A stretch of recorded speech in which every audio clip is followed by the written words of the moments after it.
갈멜산에서 바알 선지자, 아세라 선지자 850명과 영적 전투를 통해서 하늘에 불이 내리게 하심을 통해서 여호와께서 참 하나님이심을 증거하고, 그리고 나서 바알 선지자, 아세라 선지자 850명을 죽이도록 했죠. 엘리야가. 그 소식을 들인 아합의 아내 이세벨이 엘리야에게 사람을 보내어서 내가 내일까지 너를 죽여버리겠다 라고 말을 하니까 갑자기 두려움이 들어왔죠. 왜냐하면 갈멜산의 영적 전투에 모든 힘을 다 쏟아부었어. 쏟아부었더니 영적으로 더군다나 비가 내리고 나서 아합이 마차 타고 할 때 그는 막 뛰어갔거든요. 그러니까 육체적으로 탈진했고 영적으로 탈진했어요. 그러니까 이세벨이 죽인다고 하는 말을 들었을 때 거기서 대항할 수 있는 영적인 힘이 없으니까 두려움이 엄습했죠. 엄습하니까 도망가는 거죠. 그래서 그가 광야로 도망가요. 그리고 나서 로뎀나무 아래에서 죽기를 구하죠. 하나님 차라리 날 죽여달라. 얼마 전까지는 승리의 개가를 불렀던 엘리야가 지금은 죽기를 구하는 비참한 모습으로, 이게 우리의 모습이죠. 어느 땐가는 승리의 기쁨의 찬송을 부르다가 어느 순간에 마귀의 꼬임을 받아서 죄를 짓고는 그냥 영적으로 낙심이 되어가지고 내가 또 넘어졌구나, 내가 또 죄 가운데 거했구나 하면서 또 즉시 번타웃되는 그런 모습이 바로 연약한 그 인간의 모습이죠. 그래서 로뎀나무 아래에서 죽기를 구하는 그에게 하나님께서 천사를 보내어서 떡과 물을 마시게 하고 힘을 얻게 해서, 그리고 나서 이제 하나님의 산 호렙산에 가게 하지요.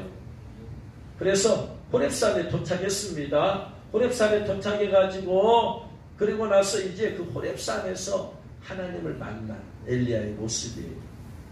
그 엘리야가 하나님을 향해서 내가 열심히 특심한데 저들이 나를 죽이려고 하고 있습니다 라고 하니까 하나님께서 엘리야에게 새로운 사명을 주십니다. 새로운 사명. 그전까지 사명이 3년 6개월 동안 비가 내리지 않게 기도하는 사명이었고, 3년 6개월이 끝나고 난 다음에는 갈멜산에서 영적 전투를 통해서 참 하나님의 살아계심을 증거하게 하는 사명이었다면, 이제는 또 다른 사명이 끝났잖아요. 이제 그 사역이 끝났어요. 그 사역은 끝났어. 그 사역이 끝났으니까 새로운 사명을 받아야 돼. 그래야지. 사명자는 사명이 살아있어야지 영혼이 사는 거야. 사명이 있어야지 사는 거야. 사명자는 사명이 없으면 결국 즉시 영적으로 번타웃 돼버립니다. 왜냐하면 사명자는 멋으로 살기 때문에, 사명으로 살기 때문에 그래. 사명자는 그 사명 하나 감당하려고 살고 있는 거야. 근데 그 사명이 없어져서 이루어졌어 이제. 그러면 뭐예요? 할 일이 없잖아. 보이지 않잖아. 미래가, 비전이 보이지 않잖아. 그 비전 보고 살았는데. 그래서 하나님께서 엘리야를 다시 새롭게 일으키시는 방법이 뭐냐면 새로운 사명을 주는 거예요. 따라합니다. 사명자는 사명으로 산다. 사명만 죽어버리면, 비전만 죽어버리면 그는 살았으나 죽은 자와 같다. 여러분 안에서 그런 사명이 있기를 주의 이름으로 축원합니다. 사명자는 특별히 있는 게 아니라 모든 성도들이 다 사명이 있어요. 무슨 사명? 영혼 구원의 사명이 있어요. 우리 가족 가운데, 친척 가운데, 내가 알고 있는 사람 가운데 모든 사람이 선교사로 나가지 않더라도 나와 연결된 불신자, 내가 아는 불신자들은 다 복음 전도의 대상이야. 그게 사명이야. 할렐루야. 가깝게는 모든 가족을 구원시키는 게 사명이다. 할렐루야. 그 다음에 내 형제들, 그 다음에 일가 친척들 다 구원시켜야만 돼. 이게 사명이야. 할렐루야. 그리고 또 주님께서 부르심받아 전문적으로 뭐 민족과 열방을 품는다거나 그런 것은 특별한 것이지. 아무튼 모든 사람은 다 영혼구원의 사명을 주신 줄로 믿으시기 바랍니다. 하나님께서 엘리야에게 새로운 사명을 주셔요. 15절 16절에 여호와께서 그에게 이르시되 넌 내 길로 돌이켜 광야를 통하여 다메섹에 가서 이르거든 하사엘에게 기름을 부어 아람의 왕이 되게 하라. 새로운 사명 주셨어요. 하사엘에게 기름을 부어서 아람의 왕이 되게 하라. 두 번째, 너는 nim시의 아들 예후에게 기름을 부어서 이스라엘 왕이 되게 하라.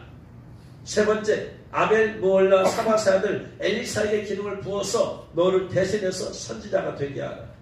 그래서 하사엘에게 기름을 부어 아람의 왕이 되게 하고 예후에게 기름을 부어서 이스라엘 왕이 되게 하라. 현재 왕은 누구다? 아합이에요. 아합 다음에 이제 예후를 이스라엘 왕으로 세워라 이 말이에요. 그래서 이 세 가지 사명 가운데 특별히 예후에게 기름을 부어서 이스라엘 왕이 되게 하라는 이 말씀과 연결되어서 하겠습니다. 그래가지고 이제 엘리야가 하나님 주신 말씀대로 가서 예후에게 기름을 부어서 이스라엘 왕이 되게 합니다. 그래서 이 예후가 할 일은 뭐냐면은 아합과 이세벨이 왕권을 잡고 있으면서 정치적으로, 영적으로, 종교적으로, 영적으로 완전히 사탄 문화 만들어 놨잖아요. 바알과 아세라 선지자 난장판을 만들어 놔버렸어요. 전국에 그냥 바알과 아세라 선지상을 만들어 놔버렸어요. 그래서 예후가 하는 일이 뭐냐면은요, 요거 다 끊어버려야 되는 거예요. 정치적으로, 종교적으로 이 흔적을 지워버려야 돼요. 그리고 하나님 예배하는 것을 만들어내야 된다. 근데 너무나 아합과 아세라가 벌려놓은 것이 너무나 깊고 강했기 때문에 예후가 이제 그걸 하려고 하는데 자기 혼자만의 힘으로는 이게 벅차요.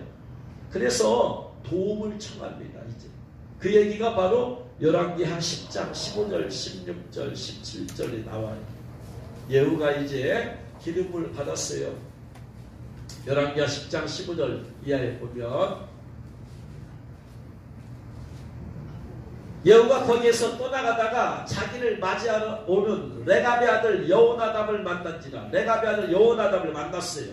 그에게 안부를 묻고 그에게 이르되 네 마음이 내 마음을 향하여 진실함과 같이 내 마음이 네 마음을 향해서 진실함과 같이 네 마음도 진실하냐? 그랬더니 여호나답이 대답하여 그러하니이다.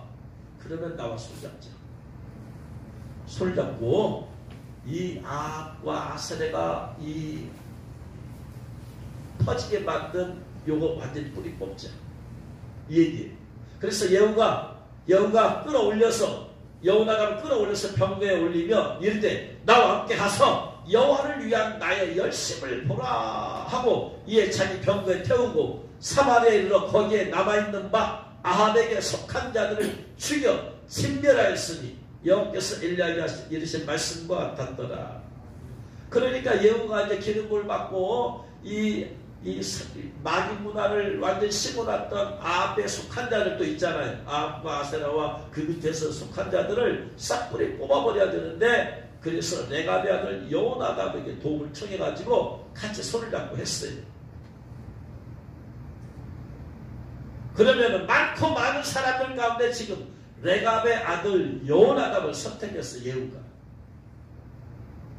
이것은 레갑의 아들 여호나답이 하나님을 향한 열심이 소문나 있어. 사람들에게서 알려져 있음을 알 수 있어요. 레갑의 아들 여호나답. 그런데 이 레갑의 자손의 그 모든 이스라엘, 지금 북이스라엘이잖아요. 남유다가 아니고 북이스라엘 사람들 가운데서 예후가 믿고 손잡을 수 있는 사람이 레갑의 아들 여호나답이니까 여호나답이 대표적으로 하나님을 향한 절대적 신앙으로 소문이 난 사람. 그러면 레갑의 아들 여호나답, 레갑 자손의 신앙, 어떤 신앙을 가졌냐 그들이 도대체 그걸 알아봐야죠. 그래서 레갑 자손 후손들의 신앙을 알아볼 수 있는 것이 예레미야 35장입니다. 예후가 손을 내밀었던 레갑의 후손들, 그들의 신앙의 모습이 어떤 모습이 있어, 어떤 신앙의 모습을 갖췄길래 손을 내밀어서 같이 도와달라고 그렇게 청했느냐? 예레미야 35장 1절에 보면 유다의 요시야 왕의 아들 여호야김 때에 여호와께로부터 말씀이 예레미야에게 임하여 이르시되, 예레미야에게 하나님이 말씀하셨어요. 뭐라고 말씀하셨느냐? 너는 레갑 사람들의 집에 가서 그들에게 말하고 그들을 여호와의 집 성전에 한 방으로 데려다가 레갑 사람들 다 오라고 해라. 이게 많지가 않았어요. 레갑 사람들이 많지가 않아가지고 왔는데 성전에 데리고 와라. 여호와의 집은 성전이죠. 성전에 데리고 와서 그들로 하여금 포도주를 좀 마시게 하라. 아니 이게 지금 하나님께서 성전에서 지금 포도주를 마시게 하라고 선지자에게 말을. 그래서 이건 이해가 안 되죠. 왜 포도주를 마시게 하냐. 성전에서. 그것도 딴 데도 아니고 성전에서. 그래서 예레미야가 순종합니다. 3절 말씀에 이에 내가 하바시냐의 손자요 예레미야의 아들인 야산. 여기서 예레미야 또 나오잖아요. 이 예레미야는 선지자 예레미야와 다른 동명이인 예레미야.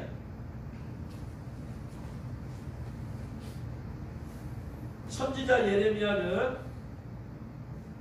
예레미야 1장 1절에 보면 누구의 아들이냐면 베냐민 땅 아나돗의 제사장들 중 힐기야의 아들 예레미야예요. 선지자 예레미야는 힐기야의 아들 예레미야고 35장 3절에서는 하바시야의 손자요 예레미야의 아들인 야사냐야. 그러니까 예레미야의 아버지가 누구예요? 하바시냐예요. 아버지가 다르잖아. 그래서 구약의 성경에 보면 예레미야라는 이름이 9명이라. 예레미야라는 이름이 좋다 이 말이에요. 무슨 의미냐? 여호와께서 세우신다. 이런 의미예요. 그러니까 동명이인이에요. 동명이인. 그래서 예갑 자손의 대표적인 사람이 대장이 족장이 뭐냐? 족장이 누구냐면 야사냐예요. 그리고 형제들과 그의 모든 아들과 모든 레갑 사람들을 데리고 왔어요. 이게 많지 않겠죠. 수만 명 되면 어떻게 한 방에 데리고 오겠어요. 많지는 않아 그들이. 그래가지고 여호와의 집에 이르러 익달의 아들 하나님의 사람 하나님의 아들들의 방에 들였는데 그 방은 고관들의 방 편치요 문을 지키는 살룸의 아들 마세야의 방 위더라. 방이야 방. 그러니까 많지가 않다. 그건 소수예요. 소수. 그래서 그들을 불렀어요. 족장이 야사냐예요. 레갑 자손의 후손으로.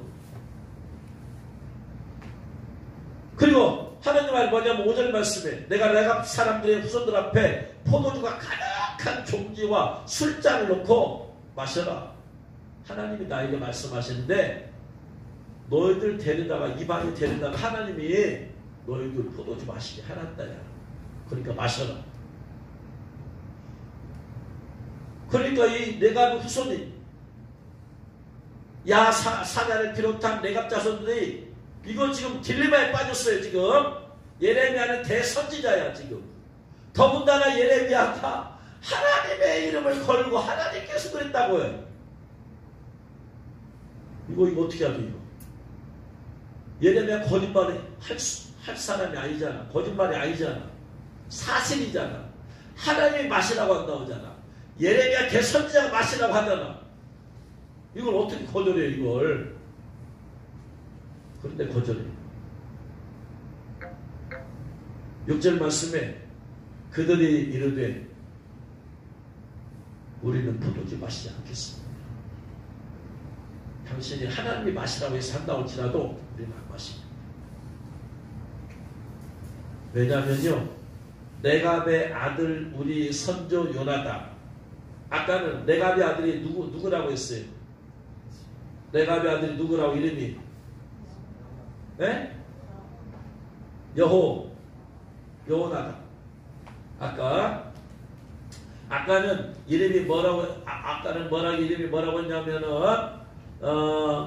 10장 5절 열왕기하 10장 5절에서는 레갑의 아들 여호나답이라고 그랬어요. 근데 여기서는 레갑의 아들 누가? 요나답. 그 왜 다르냐? 표기가 달라. 의미는 똑같아. 여호와께서 축복하신다. 여호나답 똑같은 의미는 똑같아. 그러니까 다른 표기일 뿐이지 똑같은 한 사람을 말해요. 우리 레갑의 아들 우리 선조 요나답이 우리에게 명령한 게 있습니다. 그 예후가 아합의 왕이 뿌려놓았던 그 뿌리를 다 뽑자고 도움을 청했던 그 사람이 우리에게 명령을 내린 게 있습니다. 첫 번째 너희와 너희 자손은 앞으로 영원히 포도주 마시지 말라. 우리 자손들은, 우리 가문의 사람들은 절대로 포도주 마시지 말라. 두 번째, 집도 짓지 말아라. 집 짓고 살지 말아라. 세 번째, 파종도 하지 말아라. 네 번째, 포도주를 마시지 말 뿐만 아니고 포도원을 소유하지도 말아라. 다섯 번째, 너희들 평생 동안 장막에 살아라. 자, 그게 오늘 세 가지예요. 포도주 마시지도 말고 포도원을 소유하지도 말아라. 두 번째, 집을 짓지 말고 장막에 살아라. 세 번째, 파종도 하지 말아라. 그래서 이들은 평생 동안 장막에서 사는 거예요.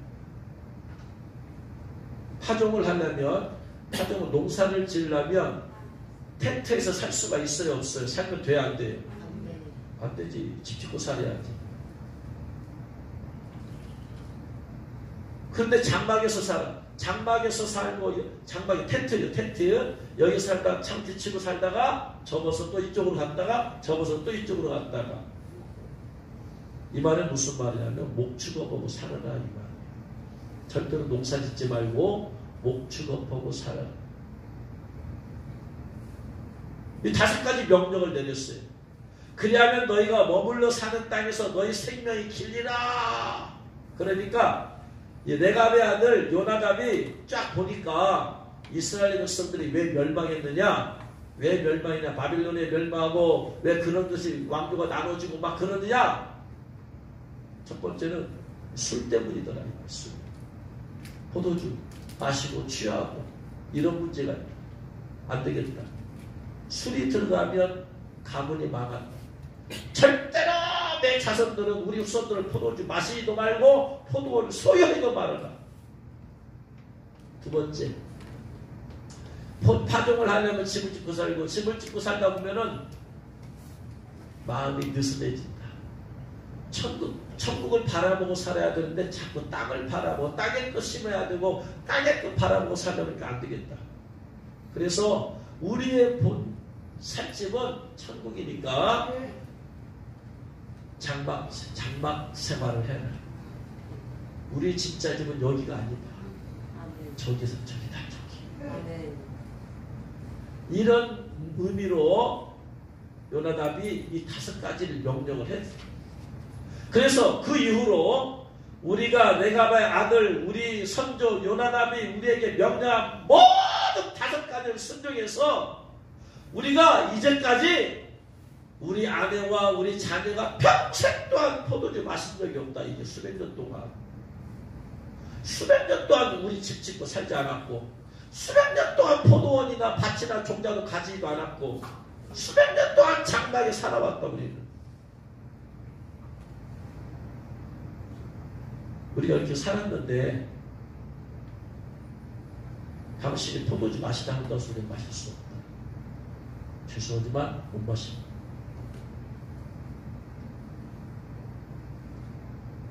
그래서 거절을 한다 이 말이에요.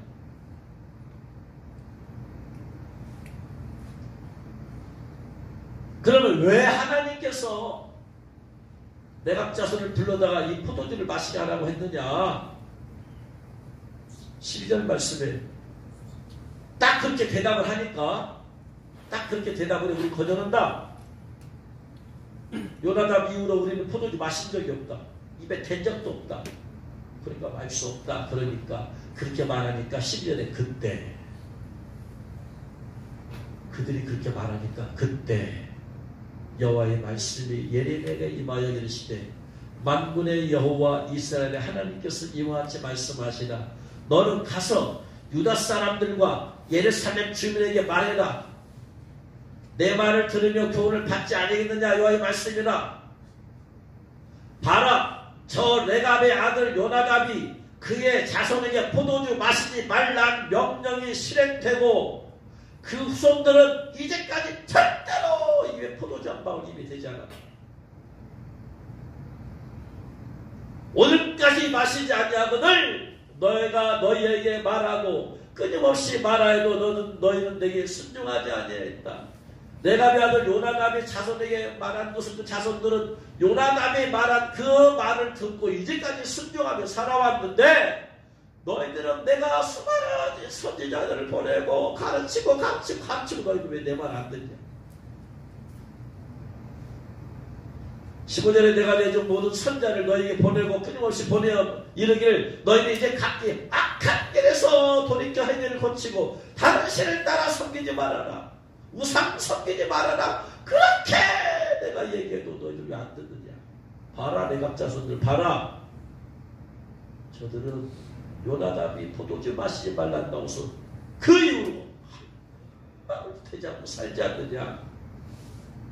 그러니까 하나님께서 예레미야에게 레갑 자손들 불러다가 포도주 마시게 하라는 것은 포도주 진짜 마시게 하라는 얘기가 아니고 이스라엘 백성들에게 지금 봐라 저들 좀 봐라. 저들이 저렇게 신앙의 지도를 가지고 살지 않느냐. 도대체 너희들 뭐냐 도대체가. 하나님께서 내가 자손 후손들의 그들의 신앙 그들의 지조 그들의 절개를 보여주고 싶은 거예요. 사람들 앞에. 마치 마귀한테 야 마귀야 너 내 종 순전한 내 욥을 봤냐? 이 땅에서 욥처럼 청결하고 순결하게 사는 거 봤냐? 하나님께서 마귀에게 욥에 대해서 자랑스럽게 하신 것처럼 이스라엘 백성에게는 레갑 자손들의 자랑스럽게 여기신 그걸 말씀해 주려고 하는 거예요. 할렐루야. 아멘. 샘플로. 아멘. 레갑의 아들 요나단의 자손은 그의 선조가 그들에게 명령한 그 명령을 지켜 행하나 이 백성은 내게 순종하지 아니하는구나. 그러므로 만군의 여호와 이스라엘 하나님께서 이와 같이 말씀하시나 보라 내가 유다와 예루살렘의 모든 주민에게 내가 그들에게 대하여 선포한 모든 재앙을 내리리니. 왜 내가 너에게 재앙을 내려야 되는가 알겠냐? 깨우쳐주기 위해서. 너희가 왜 재앙을 받을 수밖에 없는지는 알겠냐? 레갑 자손 봐라. 이는 내가 그들에 대하여 말하여도 듣지 아니하며 불러도 대답하지 아니함이니라 하셨다라. 그러면서 그 신앙의 절개를 지켜왔던 레갑 자손에게 하나님께서 하십니다. 예레미야를 통해서 예레미야가 레갑 사람의 가문에게 이르되 만군의 여호와 이스라엘 하나님께서 이와 같이 말씀하시기를 너희가 너희 선조 요나답의 명령을 순종하여 그의 모든 규율을 지키며 그가 너희에게 명령해서 행하였도다. 그러므로 만군의 여호와 이스라엘 하나님께서 이와 같이 말씀하시나 레갑의 아들 요나답에게서 내 앞에 설 사람이 영원히 끊어지지 아니하리라. 쉽게 말하면 그 가문은 대대로 영원토록 멸망하지 아니한다. 멸망하지 아니한다. 이 레갑 자손이 남유다의 북이스라엘이에요. 북이스라엘 사람이. 그러면 나중에 북이스라엘이 바벨론에게 멸망하고 남유다는 아수르에게 멸망하잖아요. 북이스라엘은 사라져버렸잖아요. 그리고 남유다를 통해서 예수님이 태어나시잖아요. 역사에서 여러분 이스라엘과 남유다로 나눠지잖아요. 여로보암 때에. 그래가지고 쫙 가다가 11개 가다가 나중에는 성계에서 사라져버리잖아요. 북이스라엘 역사는 안 나오잖아요. 그리고 레갑 자손도 근데 분명히 레갑 자손은 영원히 끊어지지 아니한다고 했잖아요. 그렇죠? 그러면은 다른 지파 사람들은 10지파 사람들 다 없어져 버렸어. 예? 성경에서 없어졌는데 이 레갑 자손들은 끊어지 아니한다고 했으니까 흔적이 있을 거 아니에요. 그 흔적이 어디서 나오냐면 느헤미야 3장 14절에 나와요. 이제 레갑 자손 느헤미야 3장 14절 같이 읽겠습니다. 분모는 백합계렘 지방을 다스리는 레갑의 아들 말기야가 중수하여 문을 세우며 문짝을 달고 자물쇠와 빗장을 갖추었고, 이게 느헤미야가 예루살렘 성벽을 재건한 내용이잖아요. 그래갖고 각 사람들이 모여들어서 파트로 돈을 내가지고 헌금해가지고 맡아가지고 이제 분담해가지고 이제 하는 거예요. 수많은 사람 얘기가 나오잖아. 그 중에 분문이에요. 분문. 예루살렘 성을 복구하는데 분문이 있어요. 분문이가 이 똥문자예요. 똥문자. 쉽게 말하면 한글로 말하면 똥문이에요. 똥문. 예루살렘 성을 쌓고 베들레헴 쪽으로 문을 내는데 이 문이 똥문이야. 쉽게 말하면 예루살렘 성 안에서 있는 모든 더러운 것들을 이 분문을 통해서 게헨나에 버려버려. 게헨나에 버려. 우리나라에 보면 난지도 같은 거예요. 서울에 쓰레기 버리는 난지도 같은 것이. 옛날에 필리핀에 갔더니 세계 3대 빈민촌이 필리핀에 있더만. 필리핀에 그것도 마닐라. 필리핀에서 가장 잘 사는 사람들 모인 곳이 수도 마닐라잖아요. 마닐라 외곽에 있어요. 외곽에 있는데 그곳의 지역 이름이 스모키 마운틴이야. 스모키 마운틴. 스모키라는 것은 연기나는 이에요. 마운틴은 산이야. 연기나는 산이야. 필리핀의 시내 사람들이 부자 사람들이 쓰고 남은 쓰레기를 어딘가 버려야 되잖아. 그래가지고 가서 버리더니 쓰레기가 산을 이루었어요. 산을. 그러면 가난한 사람들이 뭐 하느냐? 가난한 사람들이 거기 스모키 마운틴을 그래갖고 그 쓰레기 더미에서 뒤져가지고 돈이 될 만한 것을 하나씩 주워. 그래서 그 당시에 봤더니 어린애들이 하도 열심히 일하면 그 당시 돈으로 50원 번대. 50원. 근데 거기에서 타다 마른 것들 막 별의별 다 집어넣으니까 계속해서 속에 있던 것이 막 타면서 연기가 나는 거야. 그래서 스모키 마운틴 가장 3대 빈민가 중에 하나야. 전 세계 3개. 그런 것이 바로 이 똥문이에요. 똥문. 예루살렘의 모든 쓰레기 때문에 그 똥문을 통해서 베들레헴 쪽으로 갖다 버리는 거예요. 근데 그 똥문을 내는데 돈을 내서 헌금해서 똥문을 낸 사람이 네갑의 아들 말기야. 그러니까 네갑의 아들 말기야가 그 당시에 그것을 다스리고 있었어. 그 지방이 어디 지방이다? 벤탁게렘. 이 벤탁게렘이 그러니까 예루살렘 옆에 있는 거예요. 옆에 있는 거예요.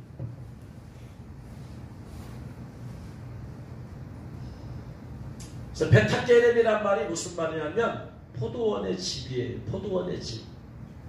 예로부터 지금까지 이 벤탁게렘이라는 곳은 포도 농사에 아주 적합한 기후래요. 그래서 거기는 다 포도 산지로 유명한 곳이에요. 포도주는 유대인도 뗄 수 없죠. 물이 안 좋기 때문에 모두 혼인할 때마다 포도주를 마셔야 되잖아요. 요한복음 2장에서처럼. 그래서 유대인들에게 포도주가 없다면 인생에 즐거움이 없었다 할 정도로 포도주는 이스라엘 백성들의 축복과 즐거움을 상징해요. 근데 보니까 느헤미야 때 보니까 이 레갑 자손 후손들이 어디 지방에 있었다? 벤탁게렘에 살고 있었다. 벤탁게렘은 어느 지역이다? 포도원 산지다. 생각해보세요. 이거 전혀 맞지 않잖아. 왜?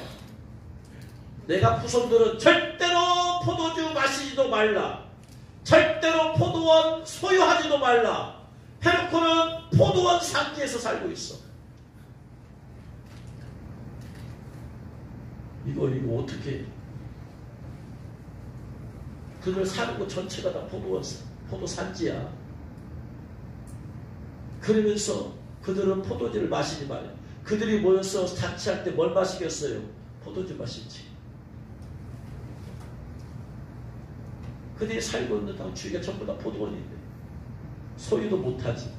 마시지도 못하면서 거기에 살고 있어. 참으로 아이러니하죠. 왜 그들이 베탁게림에 거주했을까요? 포도 장막에 거주하면서 농사도 짓지 않고 포도주도 소유하지 못하고 포도주도 안 마시는데 왜 하필 그들은 베탁게림에 거주했을까? 내가 후손들이 하나님에 대해서 특별한 열심을 품었던 그들이 포도농사 가득한 곳에서 사는 것 자체가 얼마나 큰 요일까요? 얼마나 큰 고난일까요, 여러분? 저들은 그냥 포도주를 늘 마셨는데 그들은 하나도 마시지 못한다 이 말이야.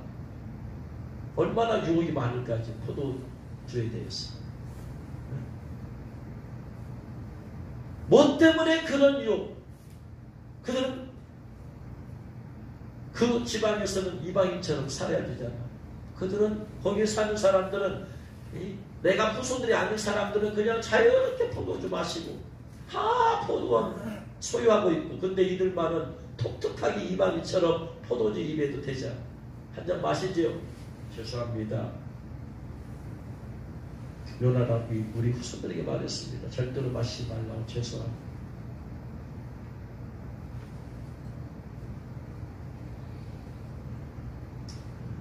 그럼에도 불구하고 이들이 베탁게림에 산 이유는 무엇이냐면요. 미가서 5장 2절 말씀 보면 미가서 5장 2절 말씀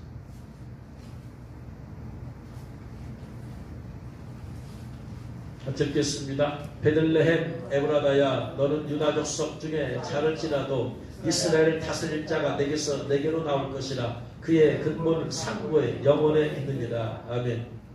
예수님의 메시아의 탄생에 관한 예언이죠. 미가서 5장 2절은 베들레헴 에브라다야 베들레헴이 무슨 뜻이죠? 떡집이죠?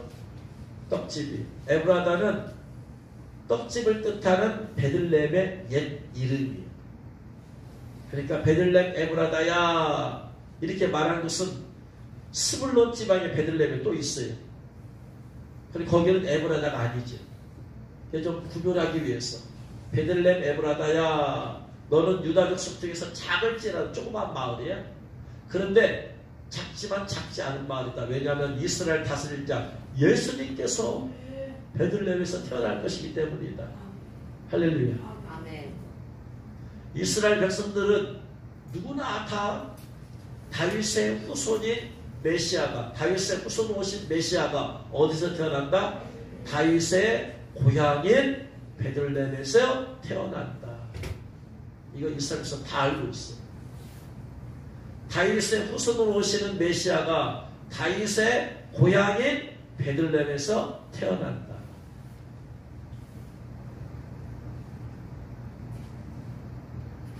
다 알고 있어요. 그래서 마태복음 2장 1절에 헤로드 왕 때 예수님께서 유대 베들레헴에서 태어나시되 유대 베들레헴에서 태어났어요.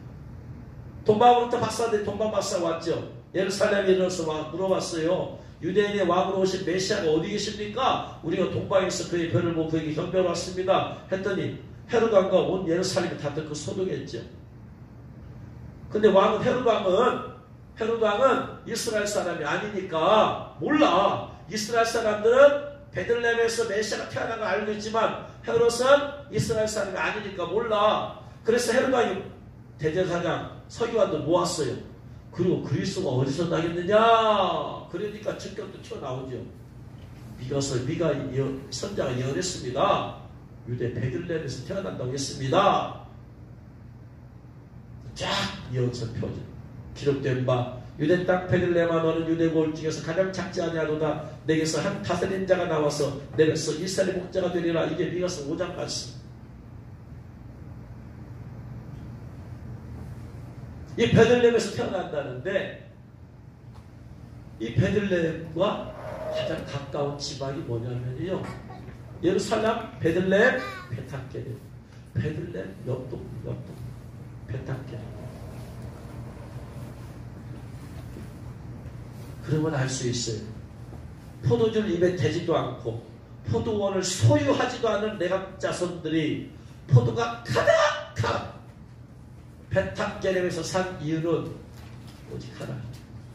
메시아가 태어날 가까운 곳에서 메시아가 태어나기를 바라보며 기도하며 준비하며 메시아 대망 사상 때문에 온갖 포도의 유혹을 떨치면서 그분 한번 바라보고 거기서 목축을 하는 거예요. 메시아가 베들레헴에서 우리 옆 동네에서 오신다. 떠나신다. 그래서 양을 치면서 목축하면서 그러면서 그들이 기다렸던 것, 그들이 포도주를 입에 대지 않을 수 있었던 것은 명령이면서도 메시아 대망 사상 때문에 그분이 언젠가 오신다. 하나님이 언젠가 메시아를 우리 옆 동네에서 태어나게 하신다. 우리는 그분이 태어나면 가서 경배하리라. 할렐루야. 이것 때문에 참는 거예요. 포도주는 단순히 포도주만 의미하지 않고 세상의 즐거움을 말하는 거지. 포도주 마시면 술 마시면 기분 좋잖아. 그들이 혼인하면 술 내놓잖아. 포도주 내놓잖아. 그러면 내각 자손들이 혼인하면 포도주 내놓겠어요? 안 내놓겠어요? 안 내놓지. 그들은 포도주 뭔 삶을 살아. 그들이 기뻐서 포도주 말 때 그들을 바라보면서 그들이 또 기뻐서 포도주 마실 분 유혹이 없겠어요? 왜 없어? 두 가지 이유예요. 우리 조상 요나답이 마시지 말라고 했다. 그리고 베들레헴에서 메시아가 오시며 우리 세상의 즐거움에 우리는 거기에 세상의 즐거움을 빠지지 아니하리라. 메시아를 경배하는 기쁨과 즐거움에 취하리라. 할렐루야. 아멘. 이 믿음이야, 이 믿음. 아멘. 구약에서 예수님의 신부들의 삶의 모습을 가장 닮은 사람들 찾아내라면 바로 레갑 자손들이에요. 아멘. 그것 때문에 우리 이 말씀을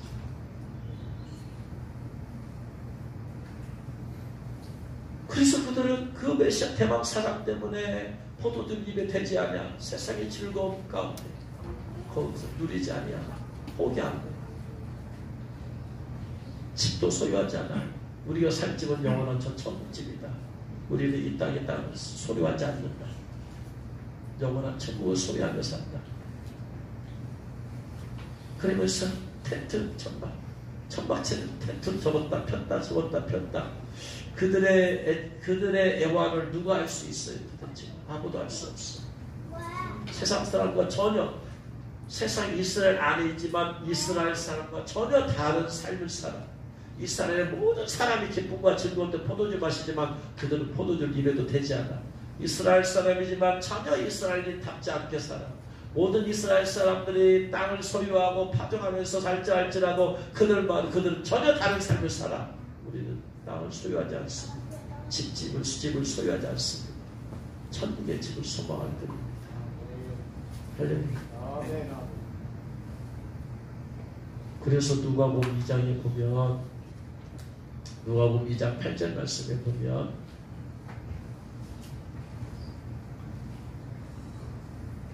그 지역의 목자들이 밤에 밖에서 자기 양떼를 지키더니 주의 사자가 곁에 서고 주의 영광이 그들을 두루 비추며 크게 무서워하는지라. 예수님의 태어나셨을 때 가장 먼저 예수님한테 가서 경배한 사람들이 목자들.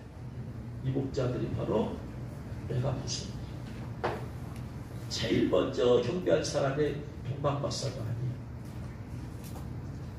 그들보다 더 먼저 경배한 사람이 내가 후손들이 목자들.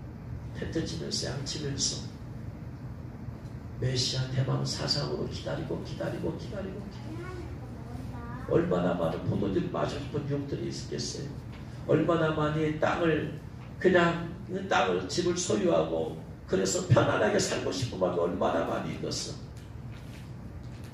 좋은 풀을 찾아서 갔다가 풀 떨어지면 닫고 접었다가 또 오늘은 이거 내일은 저거 오늘은 이거 또 내일은 저거 좋은 풀 찾아서 유람하는 그들의 애환을 누가 알겠어요?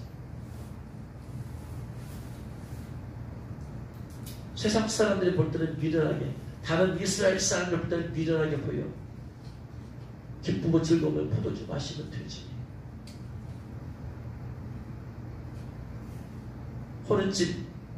혼인잔치가 있으면 포도주 마시면 되는데 그들은 큰 상황에서도 포도주 마시지 않아. 뭐하러 저렇게 여기저기 또 돌아다니냐 도대체. 그냥 농사 짓고 한 곳에 정착하면 되지. 저었다 폈다 저었다 폈다 폈다 저었다. 이스라엘 사람 보기는 미련하게 살았었는지 몰라. 그러나 그들의 고귀한 신앙을 누가 이해하냐? 하나님이 하십니다. 하나님. 그래서 예수님께서 태어났을 때 가장 먼저 찾아가서 경배한 사람이 내가 자손들이 바로 목자입니다. 할렐루야. 아멘.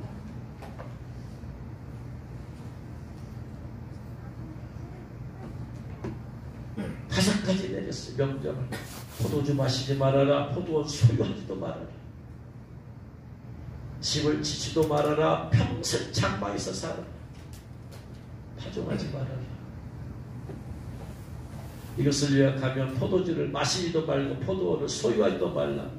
세상에서 살되 세상을 사랑하지 말아라. 그들 온 둘레가 포도원이야. 포도주가 있어. 그 가운데 살면서도 포도주 마시지 말아라. 세상에 살되 예수님의 신부들아 세상에서 살되 세상을 사랑하지도 말아라. 아멘. 세상의 즐거움과 기쁨을 취하지도 말아라. 아멘. 요한일서 2장 15절 이하에 이 세상이나 세상에 있는 것들을 사랑하지 말아라. 세상의 포도주 사랑하지 말아라. 누구든지 세상을 사랑하면 아버지의 사랑이 그 안에 있지 아니하니 이는 세상에 있는 모든 것이 육신의 정욕과 목의 정욕과 이생의 자랑이니 다 아버지께로부터 온 것이 아니요 세상으로부터 온 것이라. 이 세상도 그 정욕도 지나가되 오직 하나님의 뜻을 행하는 이는 영원히 거하느니라. 세상에서 살때 세상을 사랑하지 말아라. 왜냐? 요한계 14장에 하나님이 인받을 조건을 말하죠.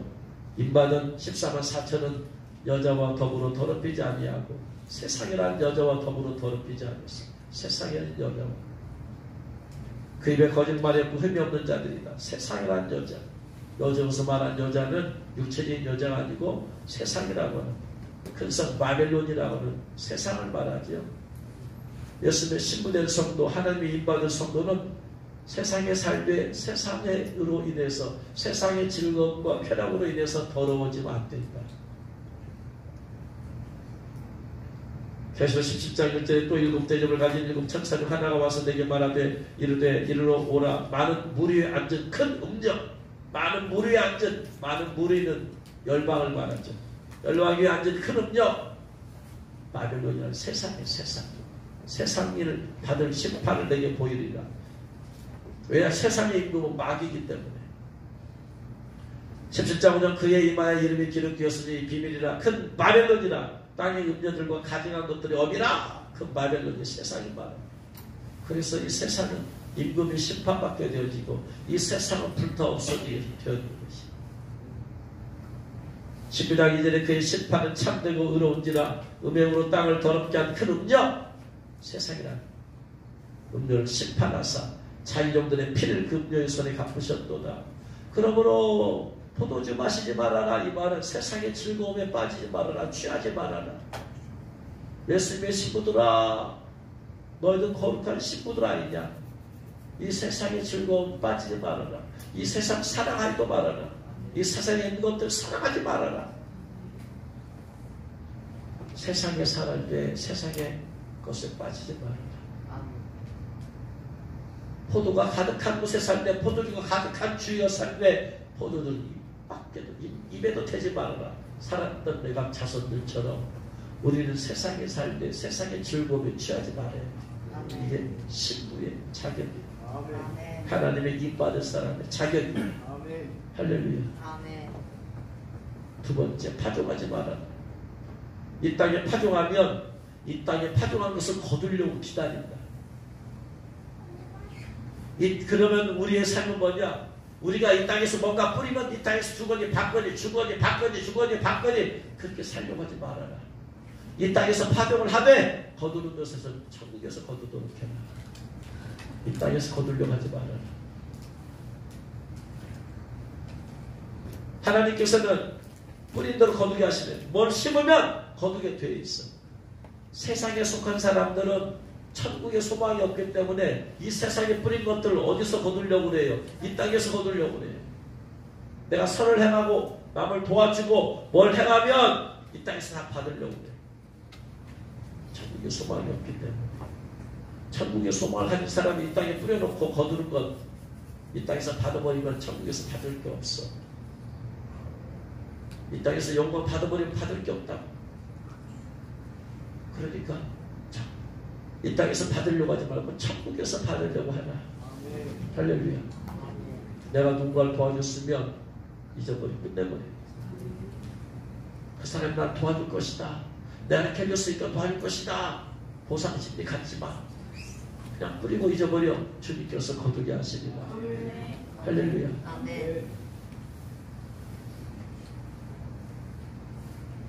세 번째, 집 짓고 평생들 장막에 살아라. 이 땅에 집 넓히려고 애쓰지 말아라. 천국의 집을 넓히려고 애써라. 천국 집이 점점 더 커지게 해라. 이 세상에서 살때 우리는 이 세상에 속하지 않았다.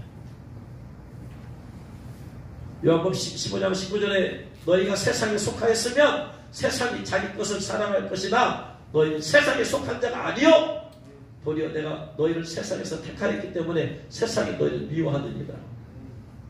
우리는 세상에 살고 있지만 세상에 속한 자가 아니야. 시민권이 어디에 있어? 하늘에 있어.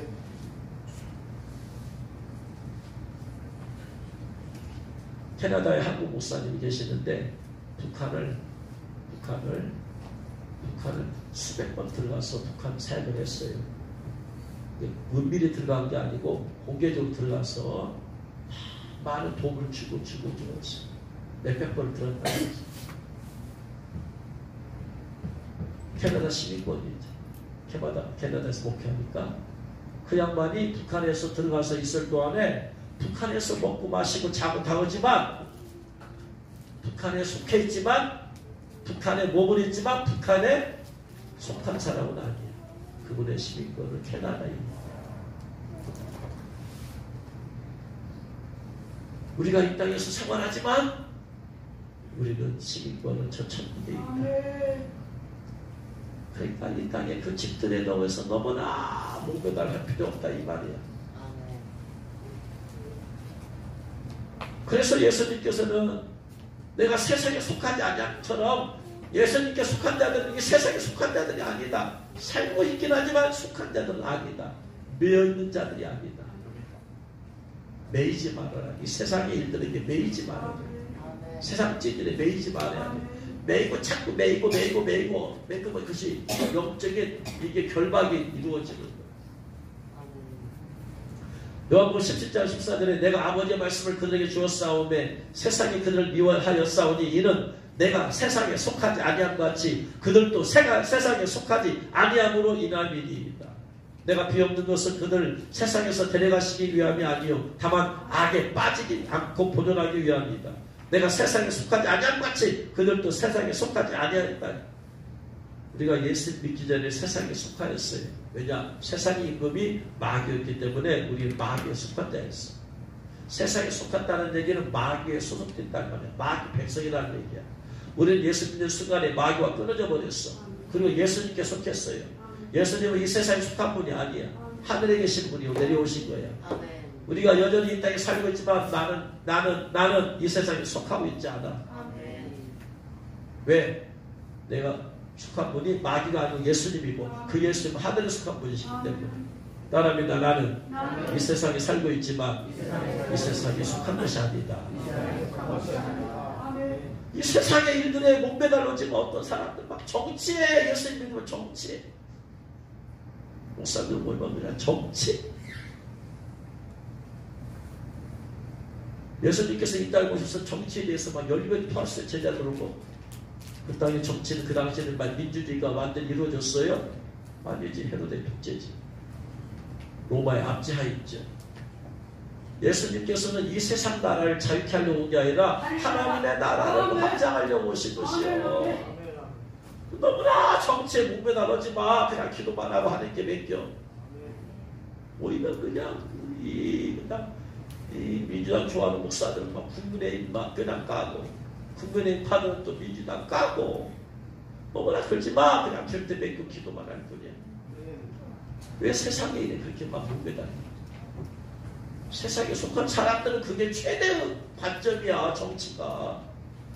우리는 정치보다 더 중요한 게 있으니까 영혼 구원의 문제야. 한 배라도 더 구원시켜야 되고, 한 배라도 더 하나님이 임받게 만들어야 되고, 한 배라도 더 하나님의 신부되게 만들어야 되고.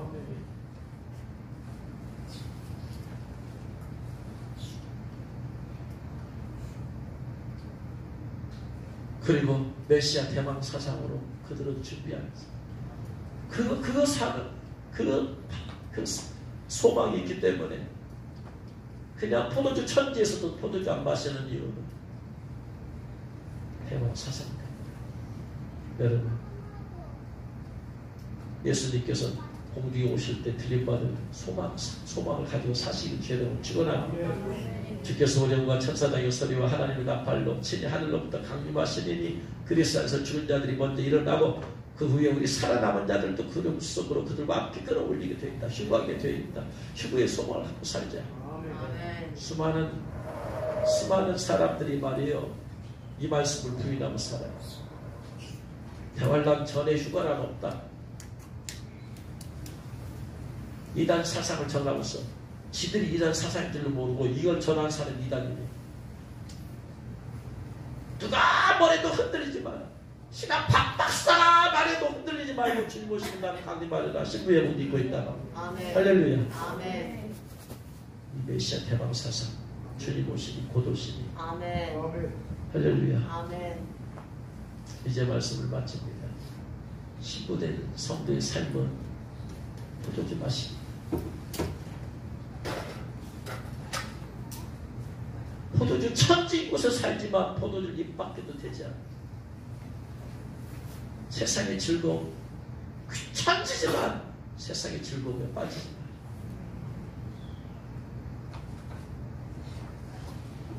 이 땅에 살면서 이 땅의 즐거움에 취하지 말고 계속해서 우리는 영적인 즐거움에 취하자. 할렐루야. 아멘.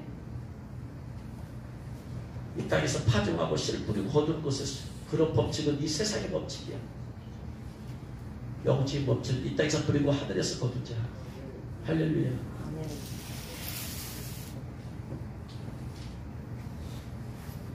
이 땅의 땅을, 이 땅의 집을 소유하려고 하지 말고 천국의 집을 소유하려고 힘쓰자. 천국의 집을 넓히자. 그래서 부지런히 전도하고 부지런히 하나님께 예물 드리고 그 예물이 전부 다 내가 천국의 집 살 집을 다 넓히고 또 치장하고 그렇게 다 한다. 천국의 집을 소망하자. 할렐루야. 아멘. 그 마지막으로 메시아 대망 사상으로 내가 후손들처럼 늘 예수님과 동행하면서 예수님 가까이 있으면서 주님 오시면 내가 휴거하리라. 할렐루야. 아멘. 내가 신부 예물 입고 다 휴거하리라. 하나님의 인도받고 신부 예물 입고 내가 들림 받으리라. 대망 사상으로 살아서 바로 이런 사상이 바로 그리스도의 신부의 사상이 들로 믿으시 바랍니다. 늘 이런 마음으로 기도하고 그리고 이 삶이요, 삶. 이런 것들이 내 몸에 삶이 돼야 되는 거예요. 오늘 한번 잘해서 들림받는 게 아니고 신부는 삶이야, 삶. 하나님의 일받은 삶이 이렇게 되는 거예요. 오라옵기는 하나님의 일 받을 수 있는 그 자격의 조건이 여러분 삶이 되시길 주여로 축원합니다. 신부 예복임을 조건이 삶이 되시길 주여로 축원합니다. 그래서 그리스도의 신부로서 존귀한 삶을 살면서 거룩한 삶을 살면서 주님으로서 들림받는 저와 여러분 되시길 주여로 축원합니다. 기도하겠습니다.